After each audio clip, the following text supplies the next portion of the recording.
optimal minimal. At this altitude, I can run flat out for a half mile before my hands start shaking. Can I ask you a personal question? Now would seem an appropriate time. What if I did the opposite? I'm a cybernetic organism, living tissue over metal endoskeleton. Ferris Show. This episode is brought to you by Movement Watches. And that is spelled MVMT, Movement Watches. I first became aware of this company back in 2014 when they were a brand new baby company because they won first place in Shopify's Build a Business competition.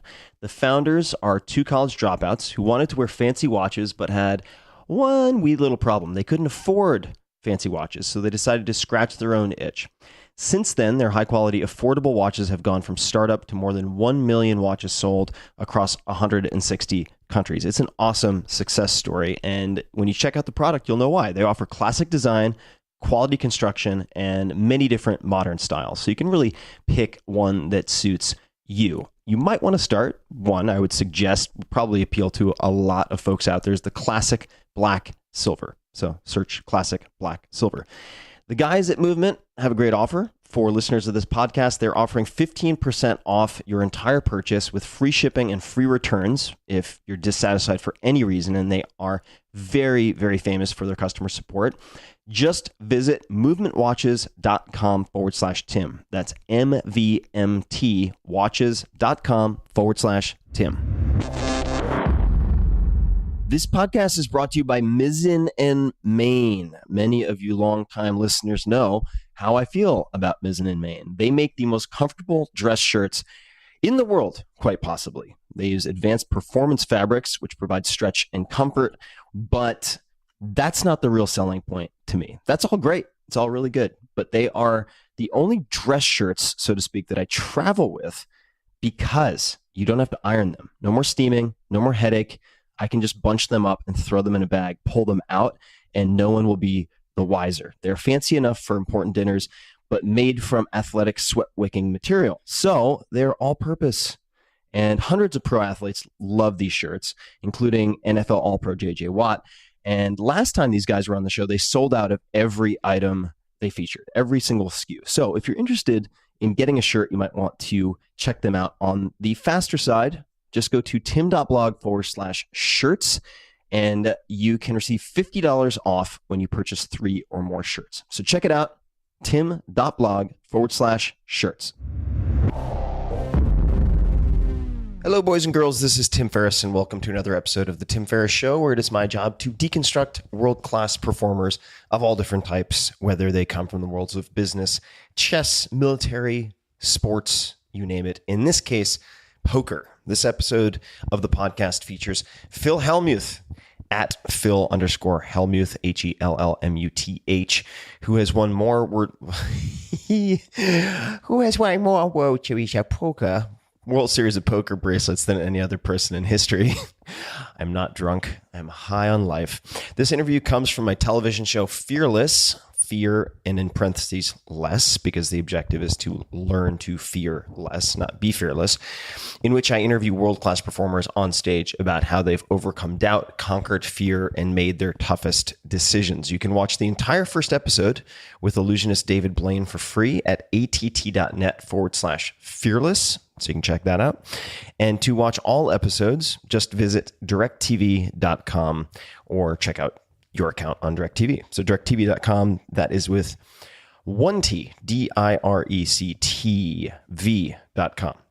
We recorded about 3 hours of material when Phil and I sat down, and only 1 hour was used for the TV show. That means this podcast is almost entirely new content that did not appear in the television episode.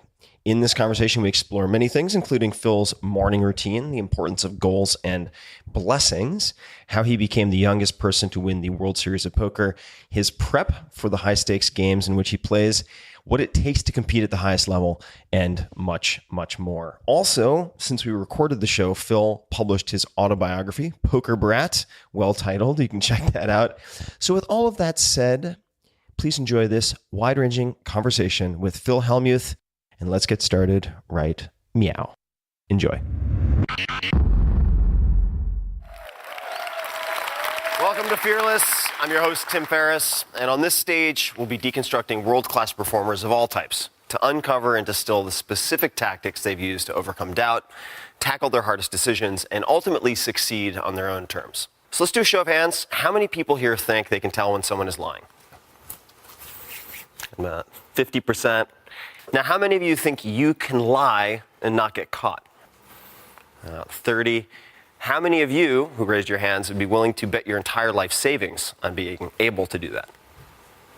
All right, 6 or 7. Well, for the last 30 years, my guest tonight has made his living reading behavior, analyzing the odds, and gambling for his future. In 1989, he became the youngest main event champion at the World Series of Poker. And he holds the world record for most event wins at 14, and he's still going.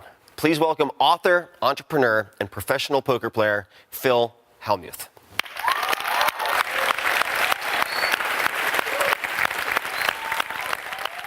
I can always tell, I have a lot of friends who watch poker, and I'm an avid fan, but not a competent player. So we're not going to be at the same table anytime unless I'm a spectator. But I can always tell when you're on because of the beeping. It draws me into the room. The good news is this isn't really family programming. So no bleeps in this conversation if it all comes out. I want to talk a little bit about the Scrabble. Are you trying to encourage me to swear? You know, I'm from Long Island. It might come out on my part. I do drop F-bombs if I get wound up. So, yeah, I guess that's a light nudge. But Swearing's part of the lexicon now, and things have changed so much, and so I do probably swear more than I should, even when I'm on the microphone doing events, and someone will be like, there's always 1 or 2 people of the couple hundred at the event, they're offended. They usually don't say anything. But that's pretty good. I mean, that's pretty good percentage. I mean, that's a good win. Yeah. Like I have a goal sheet on my mirror. Mm-hmm. And I have a blessing sheet on my mirror. So at the morning, when I'm brushing my teeth and not paying attention, I see what my lifetime goals are, or my goals for that year. And then I also see my blessings. So I leave hopefully happy because I've seen the blessings, and focused because I know what my goals are. So for me, that's, some of these. So let me just wrap this up because this is kind of fun. So the other day, I'm not in any rush. We have all the time in the world.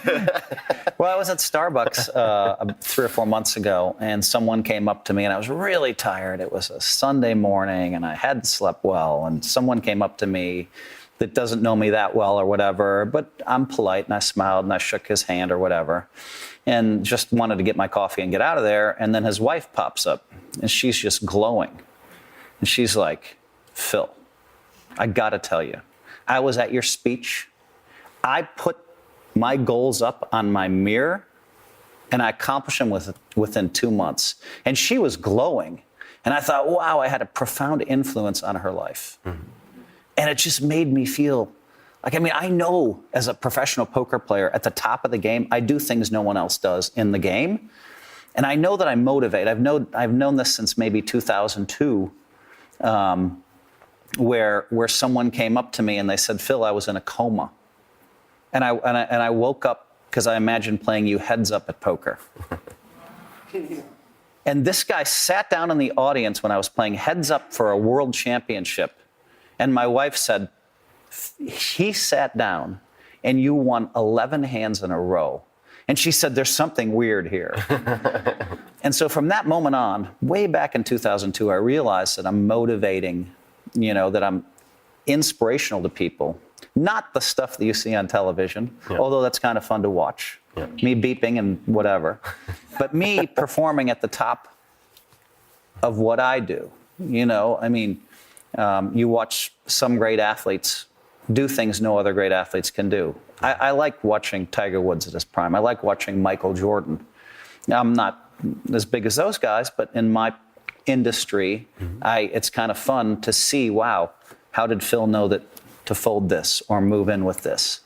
And so, I think when I'm achieving the most I can achieve, and I'm playing poker like no one else has ever seen, I think that can be inspirational for, millions of people that watch it. So in that period when you were struggling, did you have any particular coping mechanisms or strategies that you use, things to occupy your time that helped you get through that? Absolutely, big coping mechanism for me, and this applied itself in poker too, because when you're young in poker, you're usually reckless. So I told you I won the main event, $750,000 for first, right? This is 1989, man. So, you know, and I'd been taking way too many chances. And so at that point from there, yes, I was smart. I bought a penthouse condominium, you know, and paid cash for it. Yes, I put aside money for taxes. But the other $300,000 I lost. So yeah, I ended up with, and I mean, I bought a couple cars. So beautiful cars, penthouse condominium, but I'm struggling to pay $800 a month condo fees. Yeah. It's like a year later. And so the coping mechanism there is, rather than, it's not that I'm avoiding the present, it's that you're like, this is a moment where there's a lot of rain. So number one, I'm going to develop strategies for the next time I have money. My money management system has to be really solid.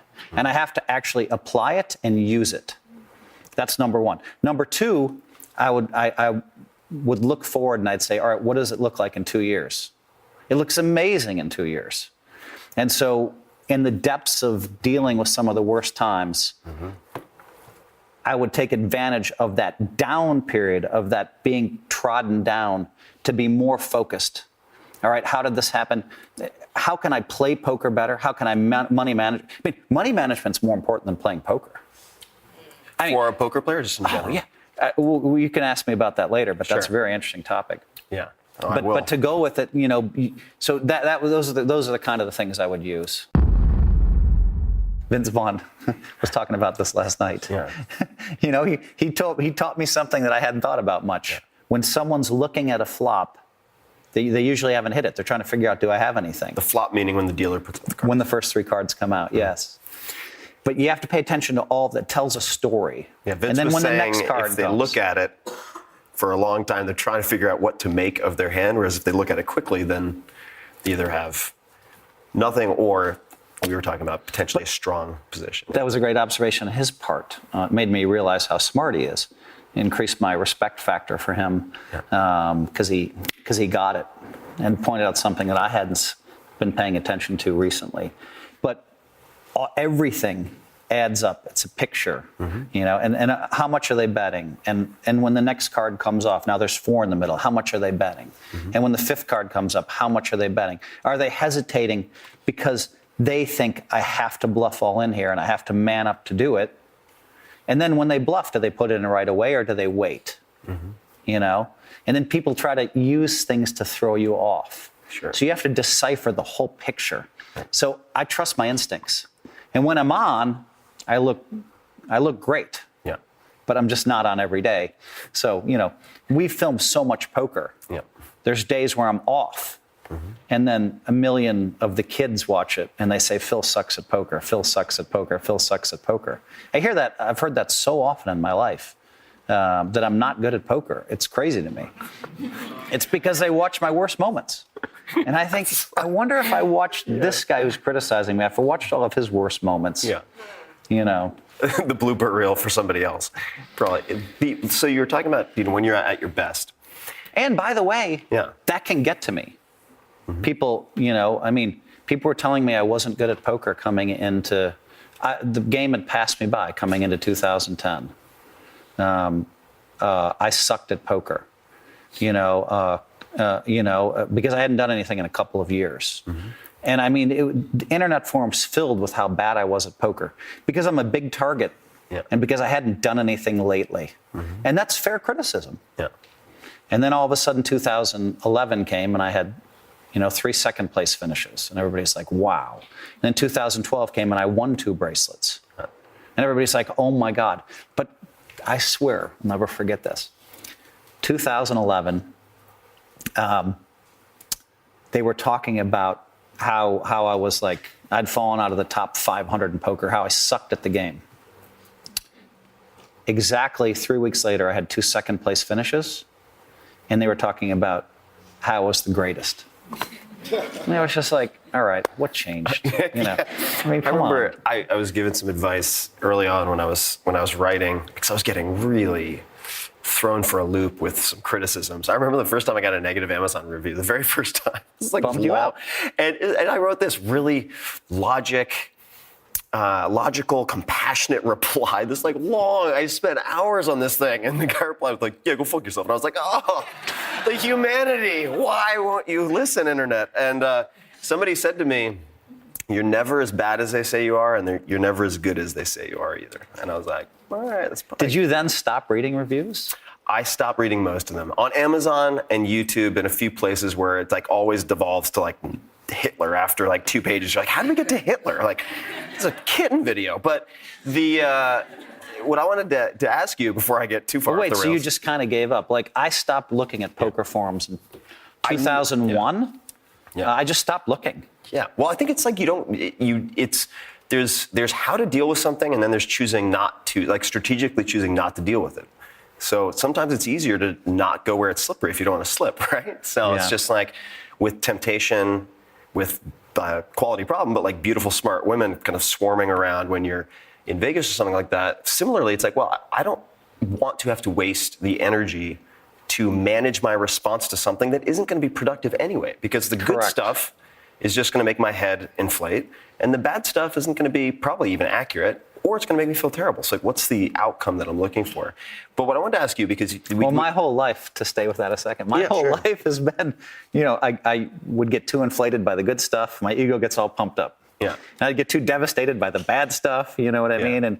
And I look back, and I was very defensive in a lot of the videos that you may or may not show, but a lot of these videos I'm super defensive until 2011, 2012, and I'm like, wait a minute, I'm the all-time champion. Yeah. I have all the records. Why am I so defensive? Yeah. And I think that's part of that defensiveness, that's part of, maybe ties in, I want to be great. Yeah. And I want everybody to think I'm great. Yeah. At games, Sure. specifically poker. And I think that may drive me. Yeah. I'm trying to get away from being defensive. Yeah. It's tough. I'm pretty defensive too. I mean, I remember I wrote a tweet today, and I was like, what? Yeah. On Twitter. I remember Stephen Fry opted out, a well-known comedian actor, of being on Twitter, and he said it's like too many people have peed in the pool. He's like, I'm out of here, taking a break from Twitter. Yeah, gross, but useful metaphor. Anyway, I want to talk about one of the times maybe you weren't at your best. You've lost all this money, just to go back to where we were in your timeline. And I'd read about you setting a number of goals, maybe in a taxi cab. Am I making this up? There were a few goals. One was World Series of Poker, I believe. If this is fiction, let me know. Second was... Oh, no, I've got it. I've got it from here. Yeah. So I mean, this was probably, I was 21, I guess, maybe 22, something like that. And I had this kind of like one of these weird touch points where something amazing happens to me. Weird, right? So I'm playing poker in Madison, Wisconsin. I wake up and it's foggy and it's, you know, and there's snow on the ground, and I'm like, you know, and I'm looking at a $2 and $4 limit game, but I have $20,000. You go to that game, you might make $200, right? Yeah. So, but why do what am I doing, you know? And so I go over there and I'm bored and I don't want to, and there's no golf courses open and I can't find anything kind of fun to do. And so 2 of the guys from the game, I say, hey, let's go have a drink. So I've never been a big drug guy, but I smoke pot. And then we go to the bar, and I'm having a drink. And they're playing pool for $10 or $20 a game. And it's like 1 PM. Yeah. And I'm having a drink, and I've smoked pot.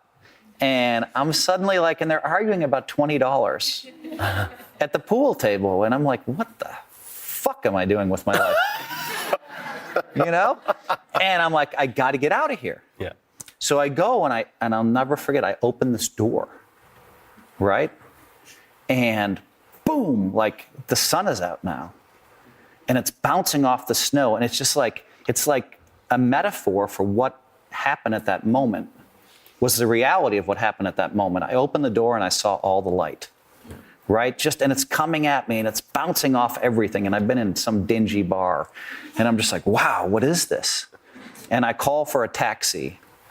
I would never drive when I'm doing something silly like that. Yeah. I get back to my apartment and I'm like, what are you doing with your life? And the first thing I do, I have all this positive momentum and all this energy. And I'm like, this is my lifetime goals. I'm going to win the main event, the World Series of Poker. If I'm going to be a poker player, I'm going to be the best in the world. I'm going to meet and marry an amazing woman. I'm going to buy a beautiful house. I'm going to buy a beautiful car. And maybe one or two others. I'm going to write a New York Times best-selling book, right? Mm-hmm. So I said, these are my lifetime goals, like 6 of them. And then I had all this positive momentum and all this energy. And I'm like, wow, in order to get there, how am I going to do it? Well, I think of it as a pyramid. First, I have to be able to not smoke pot, not become an alcoholic, manage my money, all these little things on the bottom row of the pyramid. And then there's the next row of the pyramid, exercise, eating healthy, all of this stuff. And the next row, make sure that you're studying the game, all the way to the top. So I designed a pyramid in that moment, just this creative breakthrough I'm having, right? And then I'm like, well, actually, I love the concept of a pyramid. And in poker, the money flows up. So I designed that pyramid in that moment. I'm just writing for hours like a madman. And at the bottom of the pyramid is like all the small stakes games that might happen at a bar. And then all the home games. And then some of the games in Vegas and some of the big games in LA. All the money flows up. All the people that have success here come to this level. They dump off the money or they go up. Most dump off the money. So the money flows all the way up. So if I want to win millions or decamillions playing poker, I have to be up here at the top as a player. And I have to use this pyramid and make sure that I check all the boxes on all these blocks to get there, right? And I came up with the concept. I'm overwhelming people. No. I have 2 pyramids and a lifetime goal list. And then I decided it's important to have something on my bathroom mirror, which we talked about a little bit already. Oh, yeah. And so that concept came that day. So all of this amazing positive momentum. But to me, that was one of the most, I'm calling that in my autobiography, Poker Brat, I'm saying that chapter is called I Can See the Light. Mm-hmm. I just talk about that. And then I'm devising all these money management strategies. So what were some of your... That was a profound moment for me in my life. What were some of your... Because this is I think, a really critical component, as you alluded to earlier. What were some of those money management strategies? Oh, I'll come to that. Yeah. But before I say, the amazing thing was, with all those goals... The suspense is killing me! No, I'm kidding. I'm kidding. With all those goals, I looked like a year later, my wife found the list. And maybe 2 years later, and I'd knocked off 5 of those lifetime goals already. I'd won the main event. Yeah. I'd met Kathy. Yeah. I'd bought this beautiful condominium. I'd bought some beautiful cars. And so it was amazing how many boxes I checked. Now, the best-selling book, I didn't know this in 2004 when I put out Play Poker Like the Pros. I didn't know that this would be the one. I just saw the poker wave coming, and I put a how-to book out there. Mm-hmm. Wrote it myself. We talked about this last night. It took 2 months, 1,500 words a day. Put it out there. Some guy holds it up on ESPN. He'd played a 7-card low tournament.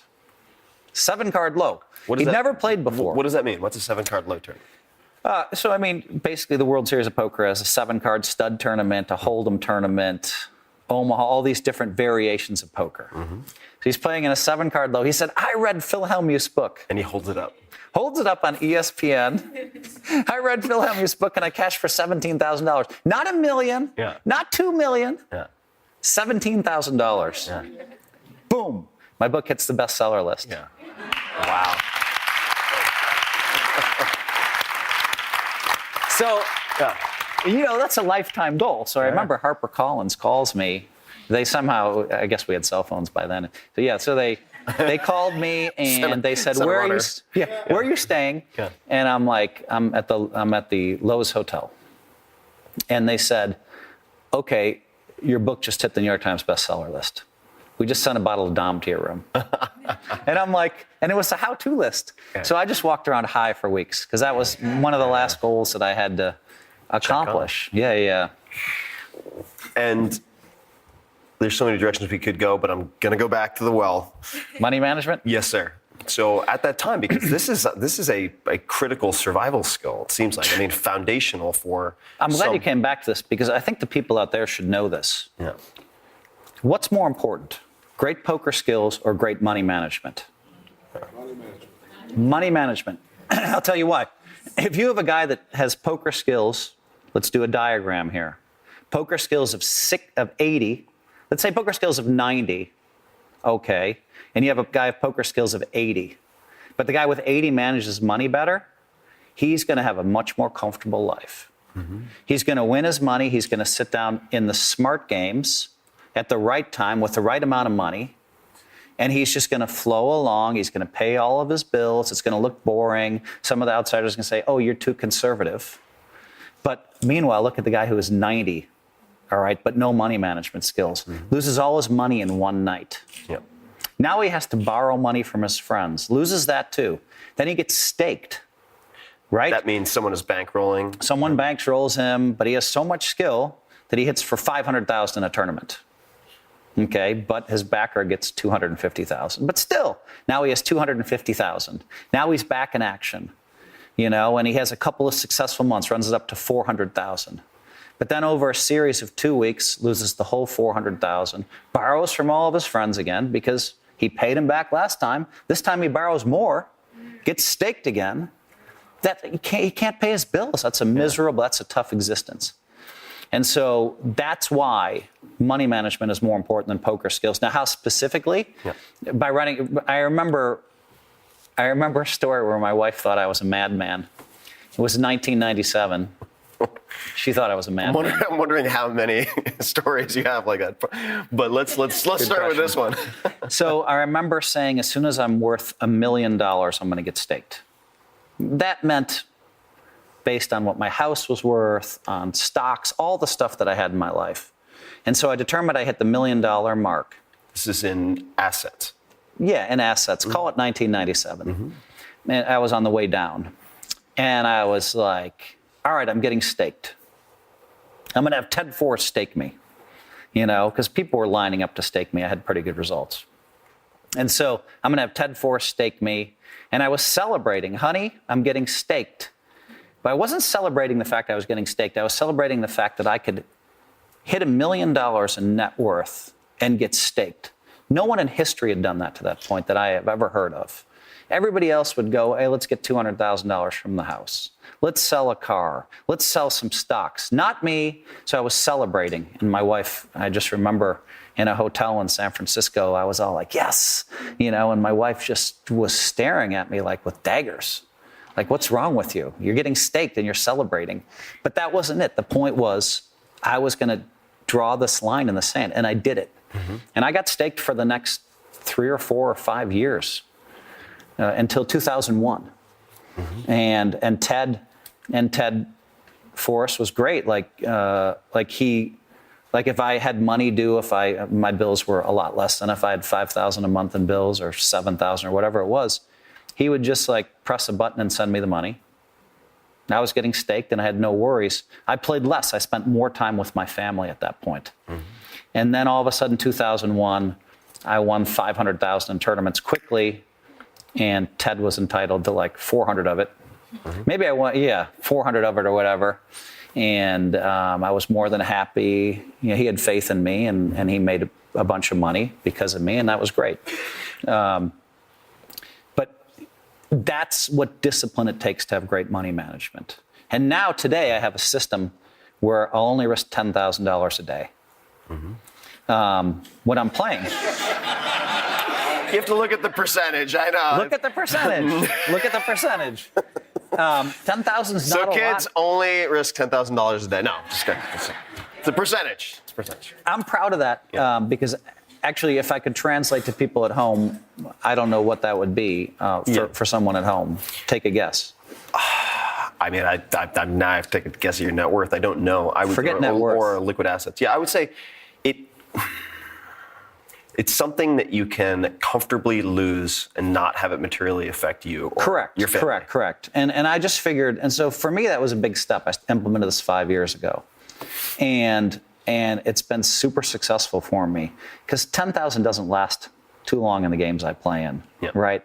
But I can't always tell when I've lost 10 whether the reason I implemented it, I can't always tell if I'm playing poorly or if I'm just getting unlucky.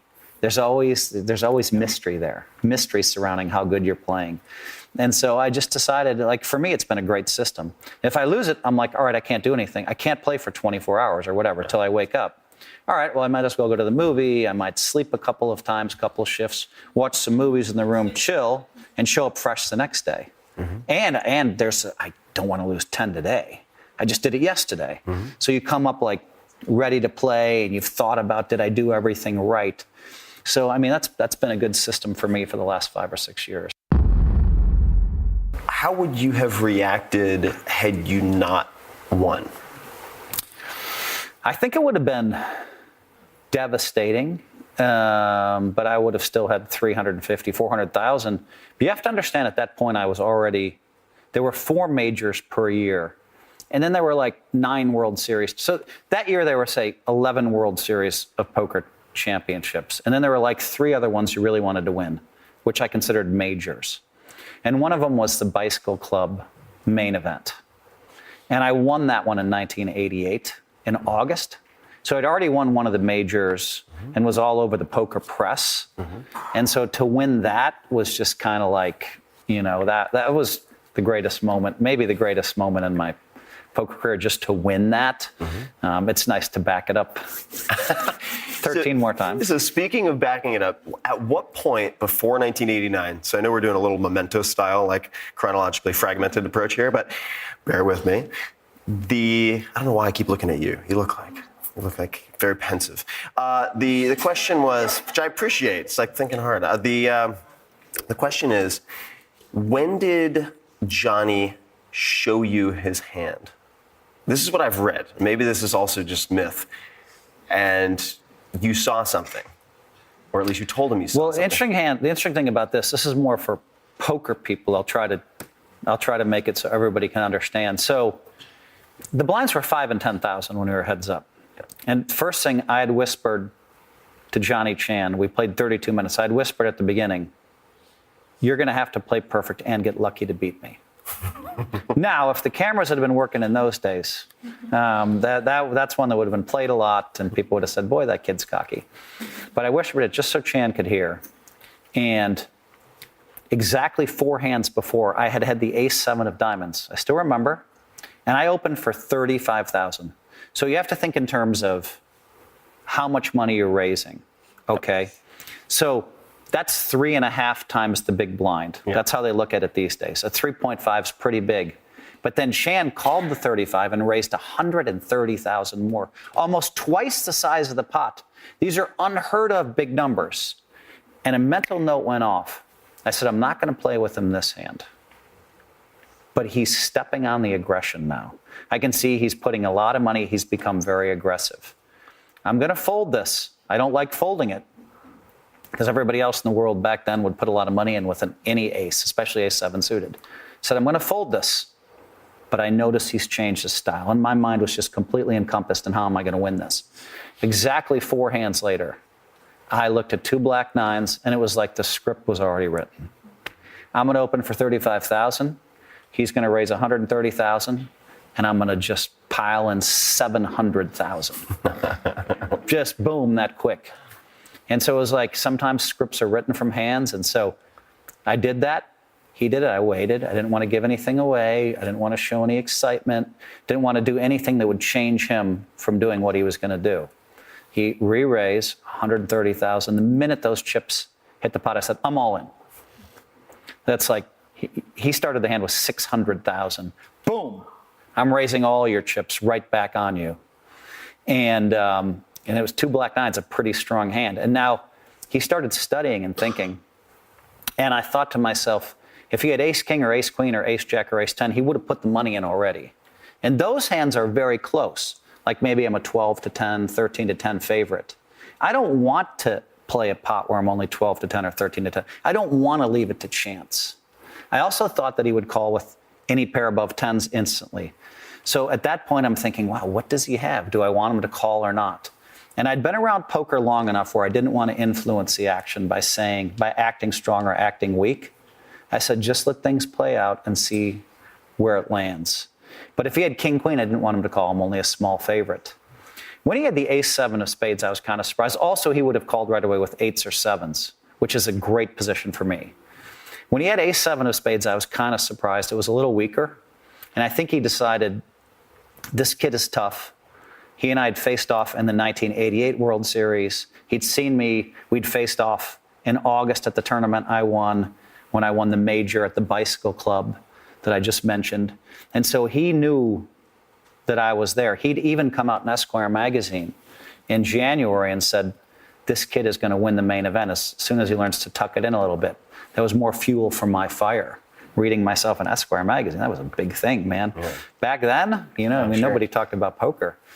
And so so when he called with ace-7 of spades, I was kind of surprised, but again, I thought, all right, he's going to find a way to outdraw me. I mean, it's just like, it's not that I felt the negativity, it's more like, you have to be prepared for him to hit it. He's been lucky. Sure.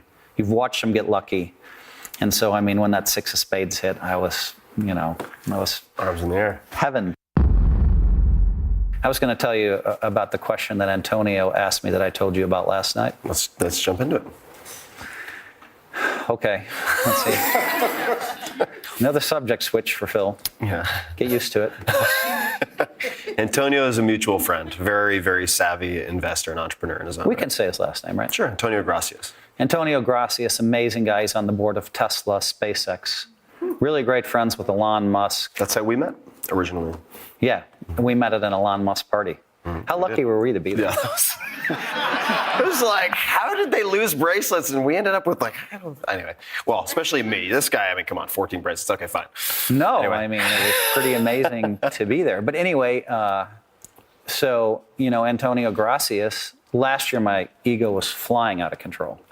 I won a bracelet, and then for 3 months straight, I was losing. Maybe 10 sessions. I've never lost more than 3 sessions that I can remember for years. Lost 10 sessions in a row. My ego's flying out of control, right? I'm more tempted than ever by these beautiful, smart women, And so I'm treading on this ego path, and I'm having fun every day.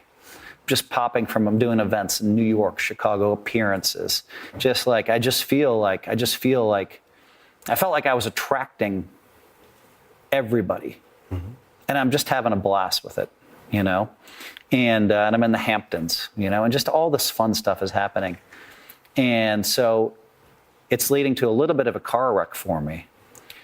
And then Antonio Gracias asked me, he said, Phil, how many bracelets would you have without your wife?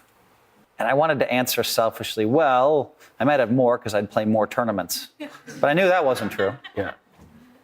And I was like, 9? Yeah. He said, you have 14. 9?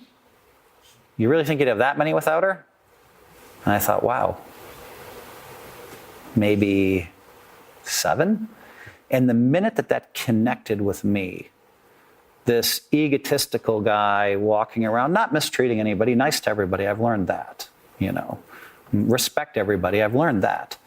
But still flying high in his own jet stream, just kind of thump, mm-hmm. Boom. And a week later, my iPhone picture I had 2 iPhone pictures. One on the outside, which was Clinton and I, and then the other one on the inside, George Bush and I, right? So don't come at me. I said Democrats and Republicans. But I erased one and put my wife up. And I erased the other and I put my wife and sons up over the next 2 weeks. And as I did it, I thought, wow, this is the Antonio effect, right? I think if Alon's ever struggled, which of course he never has, I think Antonio's helped him out. Yeah. He's just been amazing. And so just that one question I felt like it rerouted my life a little bit. Mm-hmm. And then in 4 sessions in my home game, I won so much money. Huh. I won like 4x what I'd lost over the last 3 months. And I just became more solidly entrenched in the process. Like, that was the key. Family first. Then you have your fun movie star life where all these great things happen. But family first. And so that was significant for me. Just that question. Yeah.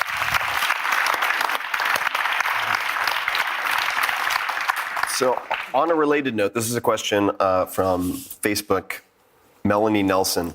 What's the secret to his long-lasting marriage? So I'd just love to know, I mean, I'm going to tweak it a little bit, but what other things have you done, right? I mean, what other things have you worked on? How have you worked on making it this long? I mean, it's a rarity in this world, at least in the U.S.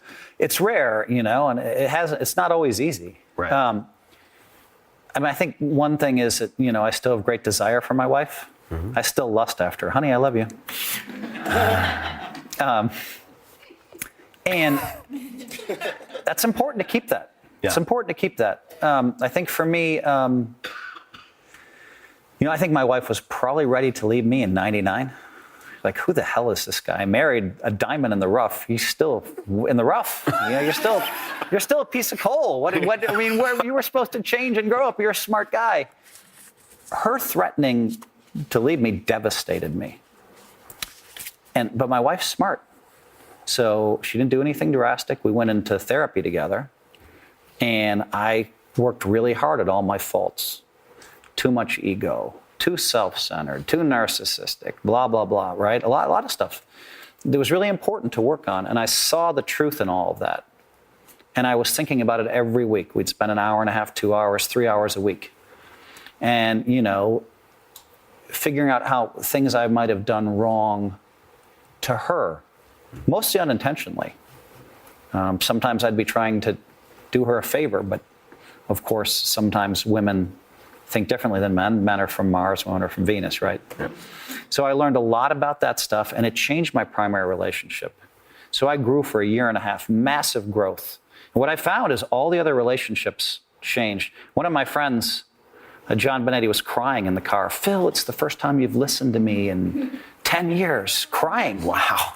And I was like, that's my wife's effect. Yeah. You know, so in changing the primary relationship and focusing and becoming better, it made me smarter and wiser in all my other relationships, and it helped my poker too, because poker is a people game. Yeah. And so I think at the end of it, I was like, well, she made me into a better man, and we ended up coming out like this. And so I remember 6 months later, I'm like, man, I miss this growth. I want to go back into therapy just so I can get better and grow more. And so, I mean, that's one thing that's been really smart for us. And then, in the 30s, we all know that a lot of women are leaving men. And in the 40s, a lot of men are leaving women. The math and the science are undisputed. And so when I struggled a little bit with whether or not, I wanted to be in this relationship, I asked her to change a few things. And we went into therapy together, and she did. And so we just keep growing. We keep getting better and better understanding of each other. And I think now at my age, I'm probably safe to be with her for another 25 years. I know how to avoid the temptations, and I play with fire a little bit sometimes, and that I'm in those positions and having fun. But it's just like, I just don't think after 27 years of not cheating, I'm going to go out and cheat. Yeah.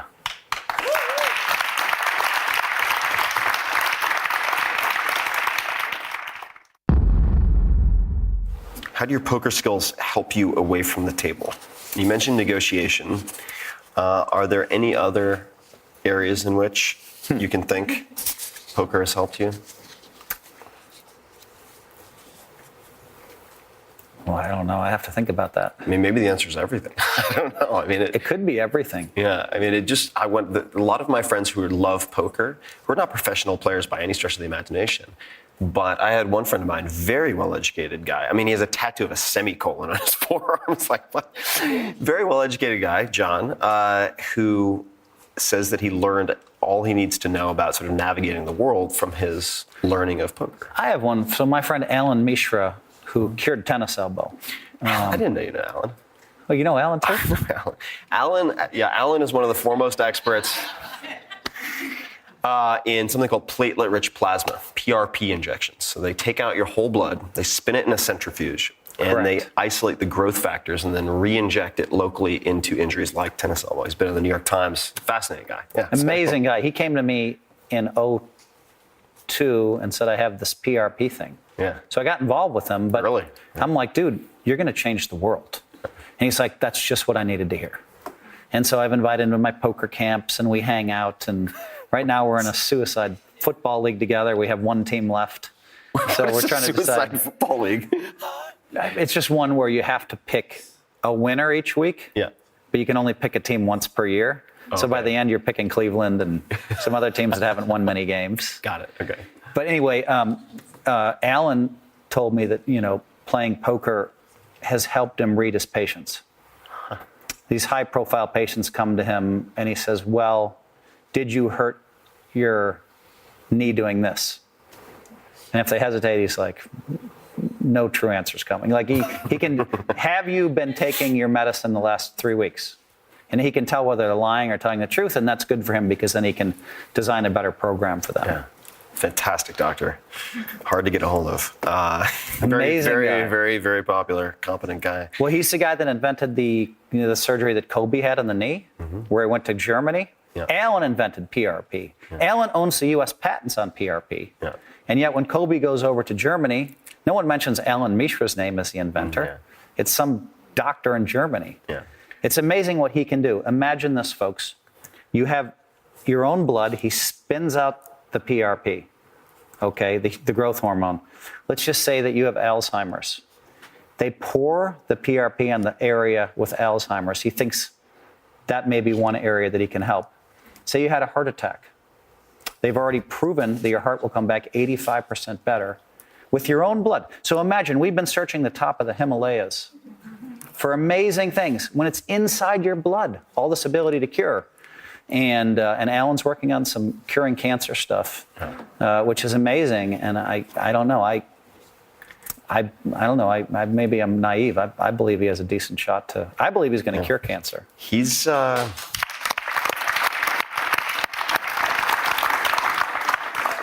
mean, just this small world story. I mean, it's worth pointing out. I mean, I'm not originally from the Bay Area. You're not originally from the Bay Area. I got advice very early on. This is on my answering machine, actually, way back in the day, from a mentor. And he said, you're the average of the 5 people you associate with most. And I was like, huh. And that's been one of the pieces of advice that has guided a lot of my decisions, one of which was where to move to live. So the Bay Area, you just happen to bump into people like Alan Mishra. It's amazing. When you hear the word... Yeah, he's a crazy guy. He just said, hey, he just went to the Nobel Prize winners and said, hey, I have a new concept. You know how we're trying to starve cancer cells? I'm just going to feed them platelet-rich plasma and see how that works. Yeah. So there's been some progress. Yeah. So I'll probably sound stupid. You can keep this in, but I'll probably sound stupid saying I think he's going to cure cancer, but I'm sticking by it. Yeah. He's certainly cured a lot of other stuff. So. Yeah, he's a brilliant guy. No one knows his name. Yeah, no, it's true. When you hear the word successful, who is the first person who comes to mind for you and why?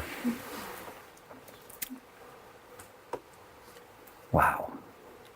I mean, I think of some of my best friends. I think of Hellmuth Palihapitiya. Mm-hmm. I think of Bill Lee. I mean, people don't really, unless you're a business insider, you haven't heard of these guys. Yeah. Can you explain why is that? Can you explain if you're thinking what Elon Musk done is beyond success. Mm-hmm. What he's doing, he thinks we live in a matrix. He's sending people to Mars. He has Tesla. He has SpaceX. That's extraordinary. And but sorry, I was thinking Hellmuth Palihapitiya and Bill Lee. Yeah. So why are these two very famous investors at this point? Again, nobody in the room knows their name. Yeah. So why are they? What makes them successful to you? Well, the thing I like about I define success a little bit differently. So Hellmuth, I tease him that he got lucky. He didn't want to go to Facebook. They just kept giving him more and more stock. He's like, I don't know if this thing's going to work. So finally, he took the stock and went. So, you know, each point is worth, what, $2 billion now? Yeah, he's done pretty well. So, but it's what he's done. He plays poker great. His family's great. He has an amazing wife, Bridget, and 3 young children. And I see the effort that he puts into, like, you know, they used to, as a lot of people in Silicon Valley, the 3 nannies, the maids, all that kind of stuff. And these guys have gone a little bit away from that. And Hellmuth, he's been cooking meals for his wife and kids a little bit, which I've never done. But it's amazing to me. He's put family first. Yeah. And yet still changed the world. Mm-hmm. You know, deployed billions, $1.2 billion now out into the field. He's crushing it, right? And then I look at my friend Bill Lee, who, you know, spends a fair amount of time in his backyard with his young kids. And you know, deals come to him. As you know, he's really good friends with Elon Musk. And I think when Elon flies over to Paris to do a climate change, there's one other guy on the plane. It's Bill. And Bill, because Bill's brilliant. And you want Bill with you, because Bill is going to help you write your climate speech. You know, when the Gigafactory opens, you want Billy next to you, you know. And so these guys, they're living. They're having really nice lives. And Bill is one of the best angel investors in history. Yeah. Maybe the best angel investor in history. We don't know. But he's been involved with, but he sits in his backyard. And I'll go, what was it, 2 days ago, I went, we had lunch together and we had a drink and just kind of chilled, you know. And I'll go to his house once a week and spend 4 hours in the afternoon sitting in the backyard. He has, you know, a 1-year-old and a 3-year-old and a 6-year-old, and they're coming by, always spicing up the atmosphere. And I enjoy that. I enjoy the friendship thing. I didn't get that. I didn't get that until 2010. I was all about poker and family. And then I kind of realized it's seeped into my life, the importance of strong friendships. Definitely. So there's a concept of forgiveness that's hugely important. And so for me personally, when I was studying Buddhism, we spent a week at Esalen, Kathy and I, my wife and I, a week at Esalen. We weren't allowed to talk. Esalen, for those guys who don't know, it's a sort of idyllic spot in Big Sur. Esalen's a spiritual place that was famous from the 60s. Mm-hmm. It has natural hot springs, and it's really fun. And so when I studied Buddhism, the concept of forgiveness was important. I had someone steal $28,000 from me. Now understand, I was staking this guy. I was feeding his family. Of that $28,000 that he had online that he stole from me, $14,000 was his. All he had to do was call me and say, Phil, I need $7,000. You take $7,000. We'll leave $14,000 on. Instead, he chose to steal $28,000 from me. When I got the phone call that this had happened, I said, what happened? And I was in shock. This guy just stole $28,000 from me. I'm sending money to his family. I'm staking him. What's going on here? And I called my friend, John Benetti. Benetti's like, fry him. Release the evidence. Crush him. Destroy him for life. We had the evidence, neat pile of evidence, released it on the internet. He's destroyed for life. But what good does that do me? Yeah. What good? And so I was just furious and steaming and whatever. And I called the guy and he was crying on the phone. And I finally just decided, honey, you and I are going out to dinner. We're going to have the most expensive dinner and the most expensive bottle of wine I can have. Because my life is amazing. And I've spent 1 hour or 2 hours of my time steaming because someone stole from me. We went out, we had a really nice dinner. At the end of that dinner, I said, I'm going to completely forgive the guy. Nothing was ever released.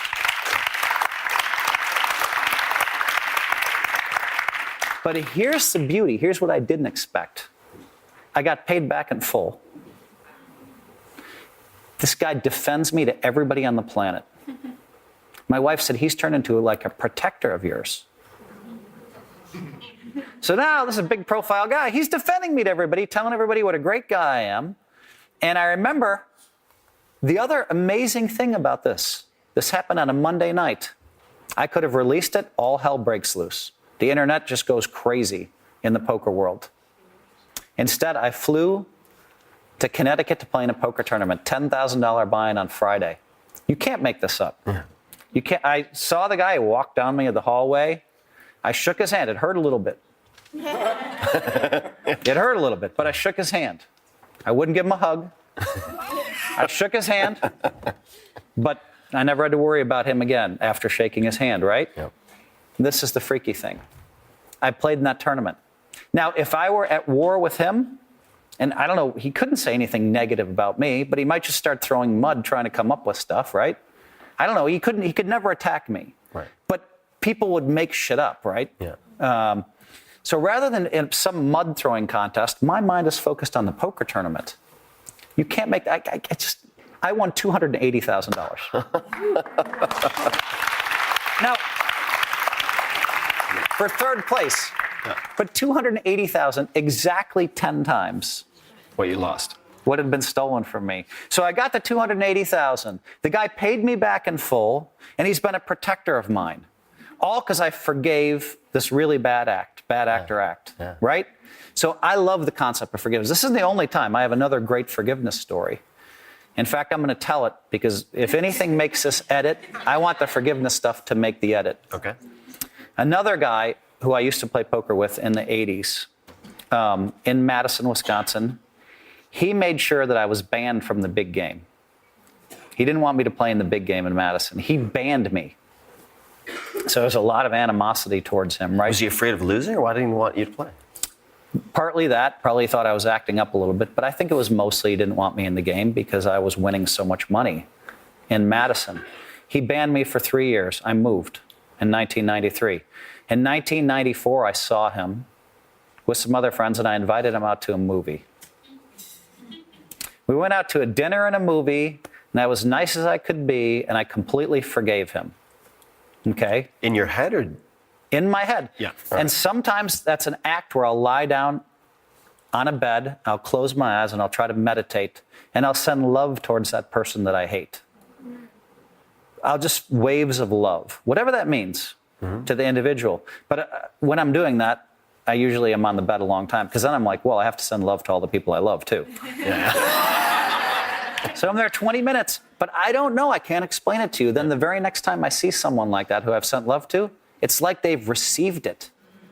So did they just notice that my demeanor towards them changed, that I'm happy to see them? Or what happened? I don't know. I can't explain it. So what happened with this guy? So this guy calls me 3 years later and led me to, and said, hey, listen, I recommended you for this deal. And I made like $14 million.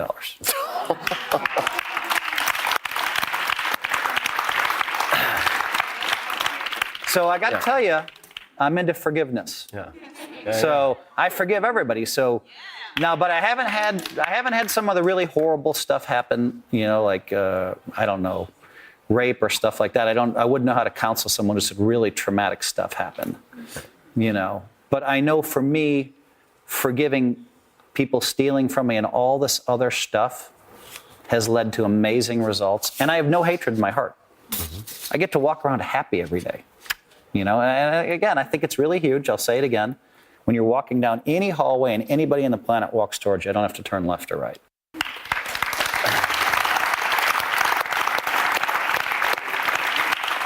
I think it's also, I remember thinking to myself at one point that if you're offended easily, because I am offended easily, I have some anger issues sometimes, you're a bad resource allocator. It's a bad use of this finite resource, which is your energy and calories and hours on this planet when you're awake. So for me, it's like, all right, well, it's kind of a 2-for-1 if you forgive people. You get the altruism, but you also get the practicality. And then you get these unforeseen ripple effects later. I wasn't expecting the ripple effects. Yeah. But it happened. Yeah, and I it thought it was does. just wonderful. I'm like, wow, this is something I'm going to do the rest of my life. So And yeah, I've had guys write 80 negative blogs about me, about the way I play poker. Never crossed the line to personal. Yeah. Maybe a little bit in there. And forgave those guys. I knew this guy who attacked me all this time that actually kind of loved me. So I forgave him, and we moved on, and we're friends.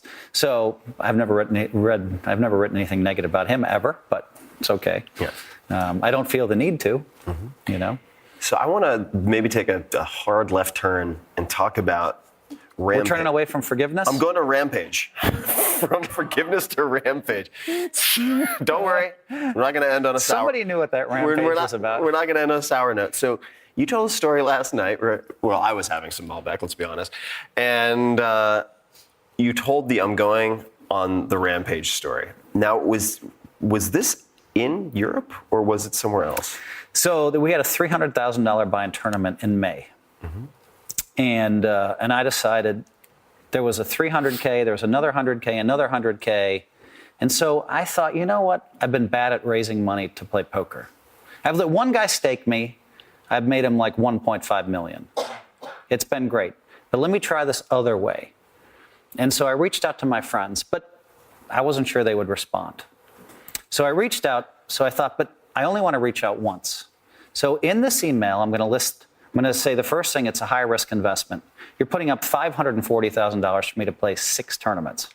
High risk. So be aware, you're probably going to lose your money. That's how I led the email. And then I said, I listed the events, when they would be on television, because it's kind of fun when you're staking someone to watch them live on television. They're playing your money. You're live on television, you're like, that's my horse, man. I mean, that's like better than having somebody in the Kentucky Derby. The Derby only lasts 60 seconds. Yeah. They got to watch me play for You get to be nervous for hours. They got to watch me, yes. They got to watch me play 20 hours of live television in this event, or more than that. Yeah. And so it's kind of cool. So I sent it out, and I also put wiring instructions. Yeah. And I said, let's see what happens. $540,000. So I'll take a 10% free roll, and I'll put in the first $54,000. That way I'm playing for 20%. All right, let's see what happens. Well, within 20 hours, I sold out. And then people were mad at me because I didn't get them in. So now I'm playing this $300,000 buy-in tournament, and it's live on Fox Sports Net. And we're on day 2 or whatever. I think it's sold out at 48 players. We're on day 2, it's late, and maybe even day 3, and I'm feeling boxed in. What does that mean? I have a young, great player on my right, Dan Smith, another great player, Fedor Holtz, on my left, who's been crushing it in 2016, just crushing it. And there's somebody else there. And I just felt like they're on to me. They're playing me too well. And I said, screw this. I might bust myself, but I'm going to try something else. I said, this is it. They're too attuned to me. Well, they also have years of tape on you, right? Correct. So I said, I'm on a rampage, raise it. And I'm throwing the chips in, and I'm saying I'm on a rampage like once every 15 seconds. I'm on a rampage. I raised 10 pots in a row, and they're like, from being this calm, patient Phil to all of a sudden raising, and they're just like, I just saw the looks in their faces. What the hell is going on here? Raise it, raise it, raise it. Well, the whole cards are flashing to the world. 9 deuce offsuit, Jack 4 offsuit, 7 deuce offsuit. Just nothing. I'm not even looking at my hands. I didn't even look at a hand during my rampage. Raise it, raise it, raise it. I'm on a rampage. I'm on a rampage. I'm winning every pot, accumulating all these chips. And I'm like, all right, I messed up their flow. Yeah. Right? And if they do call, I'm betting the flop, I'm betting the turn, firing, just throwing chips in there. And I'm saying, I'm on a rampage. I'm on a rampage. It was great television. I'm sure. 2 things happened. One, I'm finally in the big blind. All the backers are like, my horse is on a rampage. I don't know. Oh, yeah. Oh, I got those emails the next day. Trust me. So now I'm in the big blind. I hadn't looked at my whole cards. There's a guy in the small blind. And I said, I'm on a rampage. Everybody else had fold. They don't dare raise my blind. He's like all in. He puts $2 million in. I look down at queens. I call 700,000. He has a 9 and a 10. I win that point. I'm at 1.4 million, and I'm on a rampage. I'm on a rampage. I'm going on and on about it. And finally, I slowed down. Now, the next day, so I did this. No one understands on the planet why I did this. This is one reason why I'm a bad poker player, they say, right? What I'm trying to do is just lose my mind, be crazy, and let them know you're not bluffing me for this next 20 hands. You are not going to bluff me. You might beat me, But if you re-raise me, I'm calling all your re-raises too. I'm telling them, you re-raise me, I'm calling. So let's just get it on. It just doesn't matter to me. It's all threat and bluster, and I probably would have called them if they re-raised me, because that's just what I was going to do, And so, but it really changed the dynamics of the game. Now, of course, the next day, I had like 5 different investors emailing me, Phil, don't lose it like that again. Phil, what were you thinking? Phil, what are you doing? Why are you playing 9-deuce offsuit? Why are you playing Jack-3 offsuit? All of these commentary, and I'm just like, doesn't anybody see the brilliance of what I did? No, they see the insanity of what I just did. Well, they're one and the same, right? It's like everyone has a plan until they get punched in the face. Custom auto trainer Mike Tyson. It's like, you have a pretty theory. Now let me go on a rampage. So we're going to wrap up with by the way, some of the highest ratings ever in poker history. Yeah. I mean, those, I'm sure. Yeah. I mean, to watch me go crazy like that, those clips have been watched just a ton. Ladies and gentlemen, Phil Hellmuth. Great. I really enjoyed that. Yeah, that was super fun. Hey guys, this is Tim again. Just a few more things before you take off. Number 1, this is 5 Bullet Friday. Do you want to get a short email from me? Would you enjoy getting a short email from me every Friday that provides a little morsel of fun before the weekend? And 5 Bullet Friday is a very short email where I share the coolest things I've found or that I've been pondering over the week. That could include favorite new albums that I've discovered. It could include gizmos and gadgets and all sorts of weird shit that I've somehow dug up in the world of the esoteric as I do.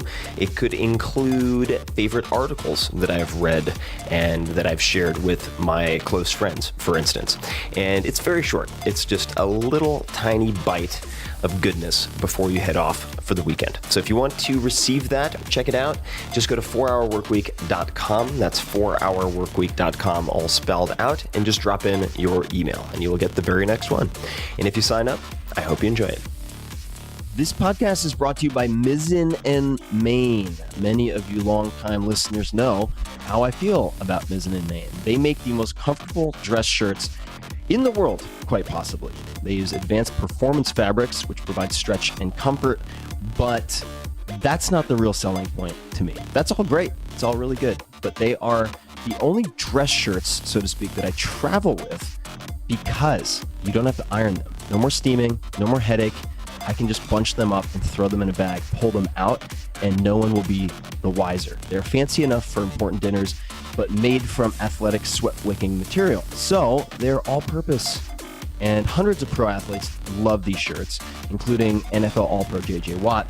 And last time these guys were on the show, they sold out of every item they featured, every single SKU. So if you're interested in getting a shirt, you might want to check them out on the faster side.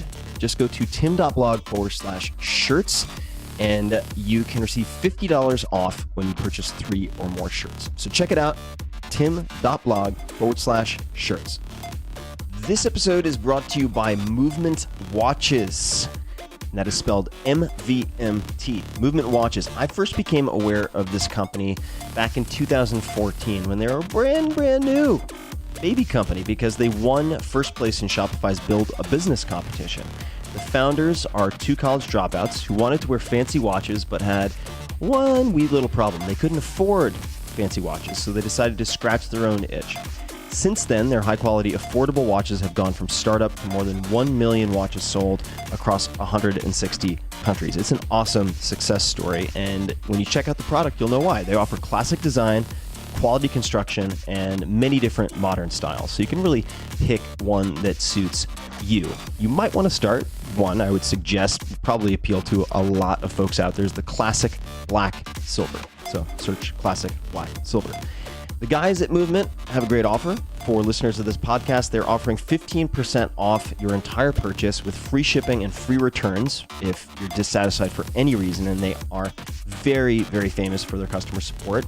Just visit movementwatches.com/Tim. That's MVMTwatches.com/Tim.